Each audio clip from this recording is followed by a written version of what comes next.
Praise Lord. आइए हम सब प्रार्थना करते हैं। हे प्यारे परमेश्वर, आज भी आपके वचन के द्वारा आप हमें जो भी बताना चाहते हैं आप बताइए। ये प्रार्थना हम यीशु मसीह के नाम से मांगते हैं, आमीन। आज हम दानिएल 5वां अध्याय पढ़ने वाले हैं। बेलशस्सार नामक राजा ने अपने 1000 प्रधानों के लिए बड़ा बोझ किया और उन 1000 लोगों के सामने दाख मधु पिया। दाख मधु पीते पीते बेलशस्सार ने आज्ञा दी कि सोने चांदी के जो पात्र उसके पिता नबूकदनेस्सर ने यरूशलेम के मंदिर में से निकाले थे, उन्हें लाया जाए कि राजा अपने प्रधानों और रानियों और रखेलियों समेत उनमें पिए। तब जो सोने के पात्र यरूशलेम में परमेश्वर के भवन के मंदिर में से निकाले गए थे वे लाए गए और राजा अपने प्रधानों और रानियों और रखेलियों समेत उनमें पीने लगा। वे दाखमधु पी पीकर सोने चांदी पीतल लोहे काठ और पत्थर के देवताओं की स्तुति कर ही रहे थे कि उसी घड़ी मनुष्य के हाथ की सी कई उंगलियों निकलकर दीवट के सामने राजमंदिर की दीवार के चूने पर कुछ लिखने लगी और हाथ का जो भाग लिख रहा था वह राजा को दिखाई पड़ा। उसे देखकर राजा भयभीत हो गया और वह मन ही मन घबरा गया और उसकी कमर के जोड़ ढीले पड़ गए और कांपते कांपते उसके घुटने एक दूसरे से टकराने लगे। तब राजा ने ऊंचे शब्द से पुकारकर तांत्रियों, कसदियों और अन्य भावी बताने वालों को हाजिर करवाने की आज्ञा दी। जब बेबीलोन के पंडित पास आए तब राजा उनसे कहने लगा, जो कोई वह लिखा हुआ पढ़कर उसका अर्थ मुझे समझाए उसे बैंगनी रंग का वस्त्र और उसके गले में सोने की कंठमाला पहनाई जाएगी और मेरे राज्य में तीसरा वही प्रभुता करेगा। तब राजा के सब पंडित लोग भीतर आए, परंतु उस लिखे हुए को न पढ़ सके और न राजा के उसको अर्थ समझा सके। इस पर बेलशस्सार राजा बहुत घबरा गया और भयातुर हो गया और उसके प्रधान भी बहुत व्याकुल हुए। राजा और प्रधानों के वचनों के सुनकर रानी भोज के भवन में आई और कहने लगी, हे राजा, तू युग युग जीवित रहे, अपने मन में न घबरा और न उदास हो। तेरे राज्य में दानिएल नामक एक पुरुष है जिसका नाम तेरे पिता ने बेलतशस्सर रखा था। उसमें पवित्र ईश्वरों की आत्मा रहती है और उस राजा के दिनों में उसमें प्रकाश, प्रवीणता और ईश्वरों को तुल्य बुद्धि पाई गई। हे राजा, तेरा पिता जो राजा था उसने उसको सब ज्योतिषियों, तंत्रियों, कसदियों और अन्य भावी बताने वालों को प्रधान ठहराया था, क्योंकि उसमें उत्तम आत्मा, ज्ञान और प्रवीणता और स्वप्नों का फल बताने और पहेलियों खोलने और संदेह दूर करने की शक्ति पाई गई। इसलिए अब दानिएल बुलाए जाए और वह इसका अर्थ बताएगा। तब दानिएल राजा के सामने भीतर बुलाया गया। राजा दानिएल से पूछने लगा, क्या तू वही दानिएल है जो मेरे पिता नबूकदनेस्सर राजा द्वारा यहूदा देश के लिए एक यहूदी भेदुओं में से है? मैं तेरे विषय में सुना है कि ईश्वर की आत्मा तुझ में रहती है और प्रकाश, प्रवीणता और उत्तम बुद्धि तुझ में पाई जाती है। देख, अभी पंडित और तंत्री लोग मेरे सामने इसीलिए लाए गए थे कि यह लिखा हुआ पढ़े और उसका अर्थ मुझे बताए, परंतु वे उस बात का अर्थ न समझा सके। परंतु मैंने तेरे विषय में सुना है कि दानिएल भेद खोल सकता और संदेह दूर कर सकता है। इसीलिए अब यदि तू उस लिखे हुए को पढ़ सके और उसका अर्थ भी मुझे समझा सके तो तुझे बैंगनी रंग का वस्त्र और तेरे गले में सोने की कंठमाला पहनाई जाएगी और राज्य में तीसरा तू ही प्रभुत्व करेगा। दानिएल ने राजा से कहा, अपने दान अपने ही पास रख और जो बदला तू देना चाहता है वह दूसरे को दे। वह लिखी हुई बात मैं राजा को पढ़ सुनाऊंगा और उसका अर्थ भी तुझे समझाऊंगा। हे राजा, परम प्रधान परमेश्वर ने तेरे पिता नेबुकदनेस्सर को राज्य, बड़ाई, प्रतिष्ठा और प्रताप दिया था, और उस बड़ाई के कारण जो उसने उसके दी थी, देश देश और जाति जाति के सब लोग और भिन्न भिन्न भाषा बोलने वाले उसके सामने कांपते और तरतराते थे। जिसे वह चाहता उसे वह गात करता था, और जिसको वह चाहता उसे वह जीवित रखता था। जिसे वह चाहता उसे वह ऊंचा पद देता था, और जिसको वह चाहता उसे वह गिरा देता था। परंतु जब उसका मन फूल उठा और उसकी आत्मा कठोर हो गई, यहाँ तक कि वह अभिमान करने लगा, तब वह अपने राज सिंहासन पर से उतारा गया और उसकी प्रतिष्ठा भंग की गई। वह मनुष्य में से निकाला गया और उसका मन पशुओं को सो और उसका निवास जंगली गधों के बीच हो गया। वह बैलों के समान घास चरता और उसका शरीर आकाश की ओस से भीगा करता था, जब तक कि उसने जान न लिया कि परम प्रधान परमेश्वर मनुष्य के राज्य में प्रभुता करता है और जिसे चाहता उसी को उस पर अधिकारी ठहराया है। तो भी हे बेलशस्सार, तू जो उसका पुत्र है और यह सब कुछ जानता था, तो भी तेरा मन नम्र न हुआ, वरन तूने स्वर्ग के प्रभु के विरुद्ध सिर उठाकर उसके भवन के पात्र मंगवाकर अपने सामने रखवा लिया, और अपने प्रधानों और रानियों और अकेलियों समेत तूने उनमें दाख मधु पिया, और चांदी, सोने, पीतल, लोहे, काठ और पत्थर के देवता जो न देखते, न सुनते, न कुछ जानते हैं, उनकी तो स्तुति की। परंतु परमेश्वर, जिसके हाथ में तेरा प्राण है और जिसके वश में तेरा सब चलना फिरना है, उसका समान तूने नहीं किया। तभी यह हाथ का एक भाग उसी की ओर से प्रकट किया गया है, और वे शब्द लिखे गए हैं। जो शब्द लिखे गए वे ये है: मने मन, तकेल और उपरसिन। इस लेख का अर्थ यह है, मन अर्थात परमेश्वर ने तेरे राज्य के दिन गिनकर उसका अंत कर दिया है। तकेल अर्थात तू मानो तराजू में तौला गया और हल्का पाया गया है। परेस अर्थात तेरा राज्य बांटकर मादियों और फारसियों को दिया गया है। तब बेलशस्सार ने आज्ञा दी और दानियेल को बैंजनी रंग का वस्त्र और उसके गले में सोने की कंठ माला पहनाई गई, और डिंडोरियों ने उसके विषय में पुकारा कि राज्य में तीसरा दानियेल ही प्रभुता करेगा। उसी रात कसदियों का राजा बेलशस्सार मार डाला गया, और दारा मादी जो कोई 62 वर्ष का था राजगद्दी पर विराजमान हुआ। आमीन। अब हम यशाया 28 अध्याय पढ़ने वाले हैं।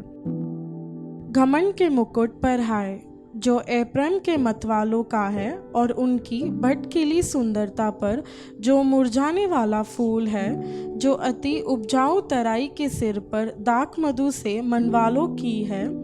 देखो, प्रभु के पास एक बलवंत और सामर्थी है, जो ओले की वर्षा या उछाड़ने वाली आंधी या बाढ़ की प्रचंड धार के समान है। वह उसको कठोरता से भूमि पर गिरा देगा। ए प्रेमी मतवालों के घमंड को मुकुट पाँव से लथाड़ा जाएगा, और उनकी भटकीली सुंदरता का मुरझाने वाला फूल जो अति उपजाऊ तराई के सिरे पर है, वह ग्रीष्म काल से पहले पके अंजीर के समान होगा, जिसे देखने वाला देखते ही हाथ में ले और निकल जाए। उस समय सेनाओं का यहोवा स्वयं अपनी प्रजा के बचे हुओं के लिए सुंदर और प्रतापी मुकुट ठहरेगा, और जो न्याय करने को बैठते हैं उनके लिए न्याय करने वाला आत्मा, और जो चढ़ाई करते हुए शत्रुओं को नगर के फाटक से हटा देते हैं, उनके लिए वह बल ठहरेगा। ये भी दाख मधु के कारण डगमगाते और मदिरा से लड़खड़ाते हैं। याजक और नबी भी मदिरा के कारण डगमगाते हैं। दाकमधु ने उनका बुला दिया है।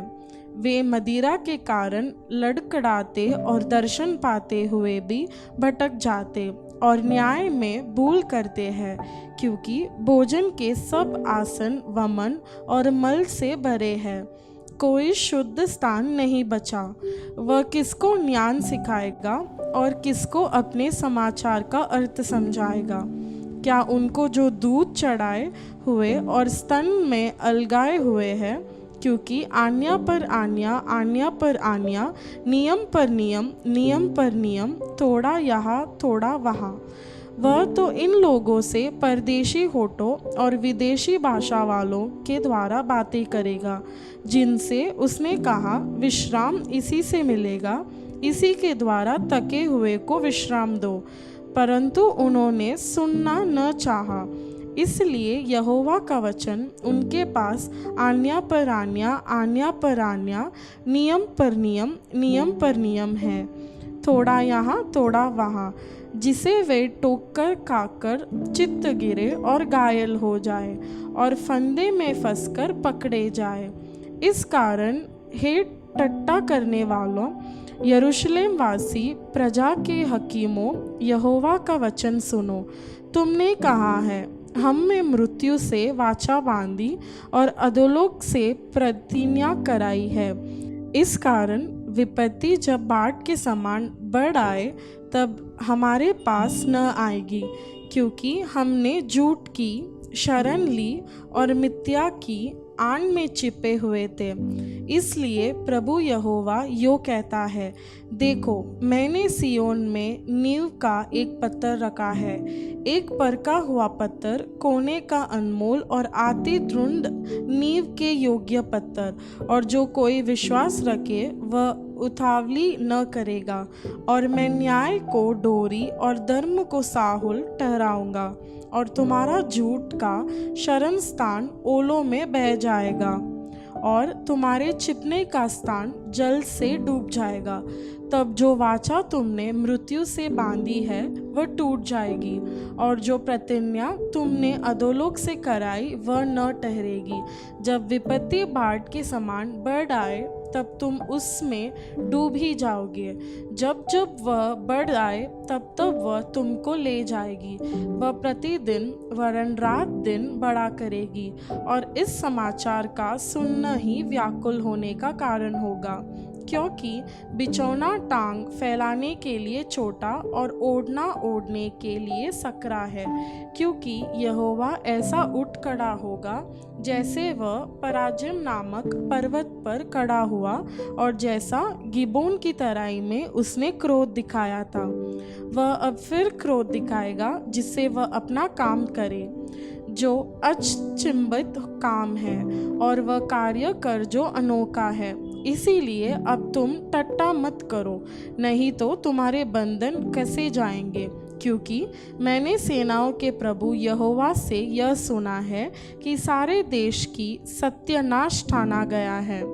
कान लगाकर मेरी सुनो, ध्यान धरकर मेरा वचन सुनो। क्या हल जोतने वाला बीज बोने के लिए लगातार जोता रहता है? क्या वह सदा धरती को चीरता और हेंगा फेरता रहता है? क्या वह उसको चौरस करके सौंफ को नहीं चितराता, जीरे को नहीं बकेरता, और गेहूं को पाती पाती करके और जौ को उसके नीच स्थान पर और कटिए गेहूं को खेत की चोर पर नहीं बोता? क्योंकि उसका परमेश्वर उसको ठीक ठीक काम करना सिखलाता और बतलाता है। धावने की गाड़ी से तो साफ ढाई नहीं जाती, और गाड़ी का पहिया जीरे के ऊपर नहीं चलाया जाता, परंतु सौंफ छड़ी से और जीरा सोंटे से झाड़ा जाता है। रोटी के अन्न की धावनी की जाती है, परंतु कोई उसका सदा धावता नहीं रहता, और न गाड़ी के पहिए न घोड़े उस पर चलाता है। वह उसे चूर चूर नहीं करता। यह भी सेनाओं के यहोवा की ओर से नियुक्त हुआ है। वह अद्भुत युक्ति वाला और महाबुद्धिमान है। आमीन। पहला कुरिन्थियों 15वां अध्याय 39 से 58 वचन तक। सब शरीर एक समान नहीं। मनुष्य को शरीर और है, पशुओं का शरीर और है, पक्षियों का शरीर और है, मछलियों का शरीर और है। स्वर्गीय देह है और पार्थिव देह भी है, परंतु स्वर्गीय देहों का तेज और है और पार्थिव का और। सूर्य का तेज और है, चांद का तेज और है, और तारागणों का तेज और है। मुर्दों का जी उठना भी ऐसा ही है। शरीर नाशवान दशा में बोया जाता है और अविनाशी रूप में जो उठता है वह अनादर के साथ बोया जाता है और तेज के जी उठता है। निर्बलता के साथ बोया जाता है और सामर्थ्य के साथ जी उठता है। स्वाभाविक देह बोई जाती है और आत्मिक देह जी उठती है। जबकि स्वाभाविक देह है तो आत्मिक देह भी है। ऐसा ही लिखा भी है कि प्रथम मनुष्य अर्थात आदम जीवित प्राणी बना और अंतिम आदम जीवनदायक आत्मा बना, परंतु पहले आत्मिक न था पर स्वाभाविक था, इसके बाद आत्मिक हुआ। प्रथम मनुष्य धरती से अर्थात मिट्टी का था, दूसरा मनुष्य स्वर्गीय है।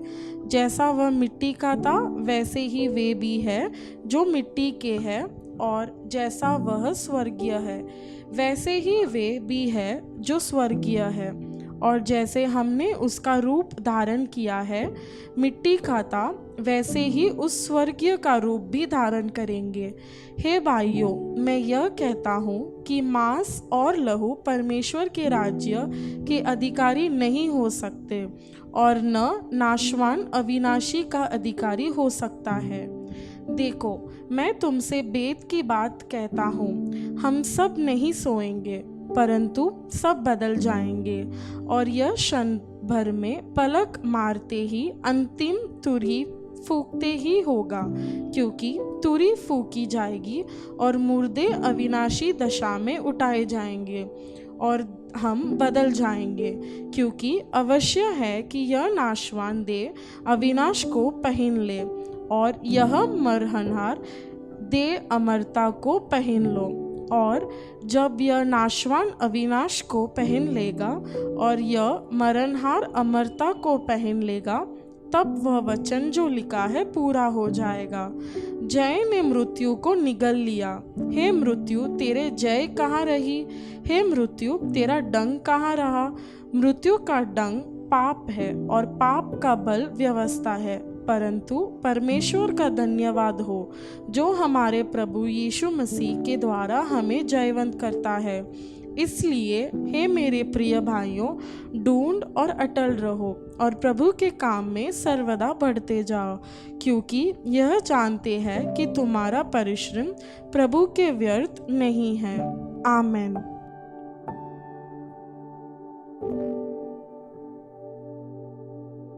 हे प्यारे परमेश्वर, आज भी हम आपके ओर देखते हैं। आप जो कुछ हमारे साथ आपके वचन के द्वारा बात किए हैं, उसी प्रकार हम आपके राह में चलने के लिए आप हमें मदद कीजिए।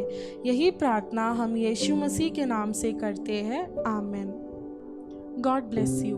प्रभु आपको आशीष करे।